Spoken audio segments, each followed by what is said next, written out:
Hello, everyone. Thank you for joining me for my weekly chat with a college prep guru. This week I'm chatting with Lauren Herskovic, the COO of Admissionado. She is an expert on all things related to college and graduate school admissions. Welcome, Lauren. Thank you for having me. Absolutely. So first, why don't you tell us a little bit about what you do and how you got into this and how long you've been working in the college prep world? So I currently run sort of the back-end admissions consulting services that we offer at Admissionado. So I'm in charge of finding all of our mentors, training all of our mentors, but I also work really closely with all of our families and all of our students. So I sort of dabble a little bit. I've been doing it for 6 years, and I think my official title wasn't really allowing for me to interact with the students directly, but I actually used to be a high school English teacher, which is how I got into this to begin with. And so I sort of carved out that aspect of my role because when I left teaching, I didn't want to leave the student interaction behind. So I've been with Admissionado for 6 years, but when I was teaching, I was informally helping kids with their essays and writing recommendations. So it's sort of in my blood, and it's been there for a long time. Yeah, absolutely. I can relate to that. So what do you think, since you've been through, you've been on kind of many sides of the process, what do you think has been like the biggest lesson that you've learned through your experience? So I think, when I applied, which was a lot longer ago than I want to admit, but, one thing that I learned the most from just between that experience and what I'm doing now is that I think that if students are doing this process right, and they're really trying to stretch their potential, they will get rejected from schools. I think a lot of kids, I did it. I played it safe. I applied to 4 schools and got into all of them. And I felt really great about that. But now I wonder, what if I had reached a little higher? Yeah. And so I think that, there's always going to be that kid who gets into all 6 or 7 Ivies. But most kids should get rejected because that means that they've really reached as far as they can. And really try to stretch their potential as much as possible. And then they can say with 100% confidence that they got into the best school that they could. And I think that's a really big lesson, not just for me, but it's something that I try to impart on all of our students as well. Yeah, I think that's a great point. And I know I was the same way. I definitely didn't challenge myself as much as I wish I would have. I grew up dreaming of going to MIT and then didn't apply. I applied to one school because I knew that's where I wanted to go and I could go for free pretty much. Mm-hmm. And I loved the school, and so I just kind of played it safe like you did. But I think that's great advice, and unfortunately not everyone gives that advice. I know I'm a big fan of Tim Ferriss. I listen to all of his podcasts, and he talks about his personal experience of his high school counselor telling him not to apply to some of his stretch schools because they wanted to have better statistics about students getting into their top choice school. And that is terrifying to me to think that, people like us and the counselors are not pushing people. I think that's... Yeah, especially because, I think there's a line to be drawn. There's some schools that are completely out of reach for, every student has a school that they probably have 0 chance of getting into. Yeah. So you don't want to burn your time and burn your energy on a school that there's just no chance of. Right. But I think we're doing everybody a disservice if you're not helping that student really aim high because, you know this as well as I do. In the past 10 years, admissions has gotten more and more subjective, and it's not just about scores. It's not just about grades. It's about who you are. And there are kids who on paper may not look like they're the material for a top 10 or a top 20 or whatever your reach may be, but you have a good story or, you have an amazing perspective or a great goal. And, your GPA doesn't tell the story of who you are, and the school will see who you are and let you in. So I definitely think I don't care about the statistics of my company, to be honest. A lot of kids will come to us and they'll work with us on their reach schools. And if we can give them the best shot that they can get, then we'll take it, even if they ultimately don't get in. Yeah, I think that's a great perspective to have. That's awesome.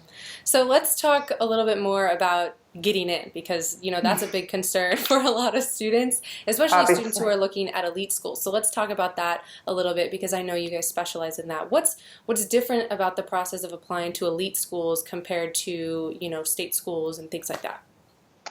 So I think the actual process is the same. Everybody's on the Common App, or, most schools are on the Common App at this point. So you have to do the same things. You have to write the same essays, and you have to, submit your LORs and all of the things that you do for any school. But I think the main difference between super elite schools and, schools that are out of the top 10 or top 20 is just the caliber of the students that are applying. I think everybody thinks that their student is the best, and everybody thinks that their student is very special. And I agree, they are. Everybody is special. But I have the unique perspective of seeing hundreds of students every year who are applying to these really top schools. So I know that, like, even though you have these amazing accomplishments, so does every other person who's applying there. You're not the only one who, you're not the only one who was the captain of a team. You're not the only one who, started a nonprofit and raised X amount of dollars. I had a student last year who was applying to Harvard and Princeton and all the top schools, and she literally had a medical patent. And at Harvard, it wasn't enough. She ended up getting into Yale and Princeton and other amazing schools. But if you have a patent and your product is going to market and you can't get into Harvard, this is just what you have to remember. It's not, the scores are not going to, the scores are just enough to get you, on the playing field, essentially.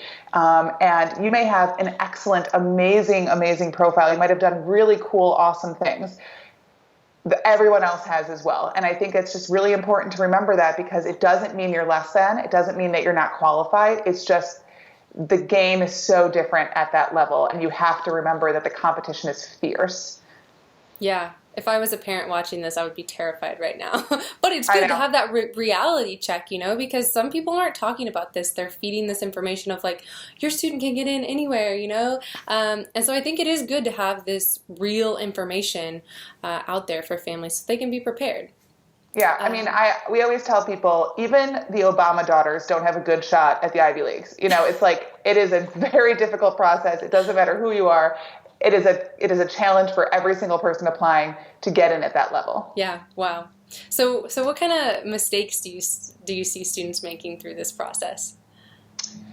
So I think it's a good question. I think one of the biggest mistakes that students make, but I think oftentimes it's coming from the parent, because the parent has great intentions. Mm-hmm. They're out there doing all this research online, and, they're thinking about their experience when they applied to college, or they're asking their coworkers.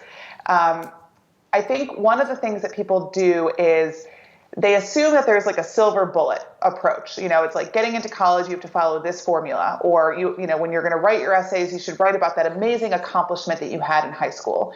And I don't think that's necessarily a mistake.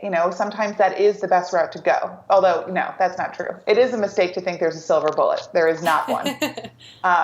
But I don't necessarily think an accomplishment essay is always a bad move. I think that the bad move is playing it safe. And I think that's a big mistake people make. They're like, oh man, I was the editor-in-chief of my yearbook, so I'm going to write about that.